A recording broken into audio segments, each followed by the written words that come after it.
heck are you staying on top of all these new tools, all these new developments and models? How do you keep your skills sharp and know what's going on in the ever-evolving industry? Yeah, absolutely. Every single morning, I have to read AI updates because every day something new comes up, and probably every 2 weeks something new that I can implement into my business model, like a drastic change, comes up. So, for example, when I started out, there wasn't the capability to make 5,000 calls a day. Now there is. So when I started out, it was mainly maximum 1,000 a day. But now the concurrency has increased, and then it was difficult to link it with your calendar. Now you can link it with your calendar and even send automatic email follow-ups. And the latest update is that you can actually send texts mid-call. Before the call has even ended, you can send a text message to the prospect. So that didn't exist like a month ago, and now it does. So you really need to just stay up to date on AI stuff, like read a lot of news, catch up, but focus on your business mainly, and the opportunities will come by if you really focus on your business. You focus on the different updates in the AI industry.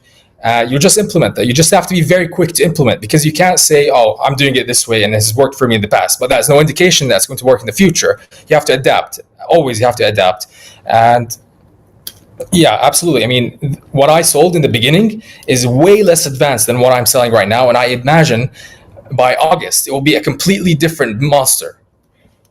Yeah, it's so true. I imagine a year from now, if you and I had this exact same conversation, we're going to be talking about something 100 times at a higher level. So yes, kudos to you for staying on top of all this and really driving the change. I think about all the business owners and small businesses that you personally are working with and transforming their businesses, which again, I want to reiterate, previously they would have needed massive budgets and huge employee numbers and teams in order to do this stuff. But it's so cool that you're bringing this stuff to everyday small businesses, which fits in so well with our mission here Beyond the Show. So I'm super grateful you're doing this work, and I'm very excited to hear how you answer this last question, because it's super broad and it's very entrepreneurial focused in nature, and that is, what's your best piece of advice for listeners? Knowing that we're being listened to by both entrepreneurs and entrepreneurs at all different stages of their own growth journeys, and also knowing that you're not just a subject matter expert, you're one of us, you are a fellow entrepreneur yourself. What's that one piece of advice that you want to leave them with today?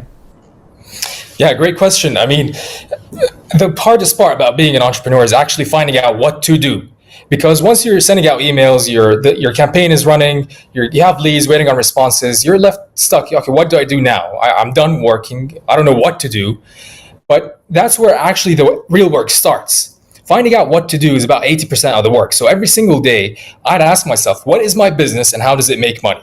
And I forced my brain to come up with 20 different things I can do today to start